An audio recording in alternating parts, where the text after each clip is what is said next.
আসসালামু আলাইকুম। আপনারা যারা ফ্রি ফায়ারের নতুন ফিচার ও আপডেট আগে থেকেই ট্রাই করতে চান তাদের জন্য আজকের এই ভিডিওটি। আজকে আমি দেখাবো কিভাবে ফ্রি ফায়ার অ্যাডভান্স সার্ভারে প্রবেশ করবেন। এখানে মনে রাখবেন, অ্যাডভান্স সার্ভারের সুবিধা ও রিওয়ার্ড গ্যারেনার নিয়ম অনুযায়ী পরিবর্তিত হতে পারে, তাই কোনো অজানা ওয়েবসাইটে নিজের অ্যাকাউন্টের তথ্য দেবেন না। প্রথমে আপনারা ক্রোম ব্রাউজার ওপেন করবেন, এরপর সার্চ বারে লিখবেন free fire advance server. Search করার পর গারিনায়ের অফিসিয়াল সাইটটি খুঁজে নিয়ে সেখানে প্রবেশ করবেন। এরপর আপনাদের সামনে লগ ইন করার অপশন আসবে, সেখানে যেটি আপনার অ্যাকাউন্টের সঙ্গে যুক্ত এবং অফিসিয়ালভাবে দেওয়া আছে সেই অপশন ব্যবহার করে লগ ইন করতে পারবেন।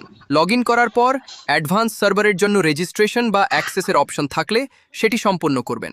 যদি অ্যাক্সেস পাওয়া যায় তাহলে সেখান থেকেই অফিসিয়াল নির্দেশনা অনুযায়ী পরবর্তী ধাপ অনুসরণ করবেন। আর অবশ্যই মনে রাখবেন, কোনো থার্ড পার্টি সাইটে গিয়ে ফ্রি ডায়মন্ডের আশায় আপনার ফেসবুক, গুগল বা ফ্রি ফায়ারের পাসওয়ার্ড দেবেন না। ভিডিওটি ভালো লাগলে একটি লাইক দিয়ে পাশে থাকা সাবস্ক্রাইব বাটনে ক্লিক করে আমাদের চ্যানেলটি সাবস্ক্রাইব করে রাখবেন। ধন্যবাদ সবাইকে।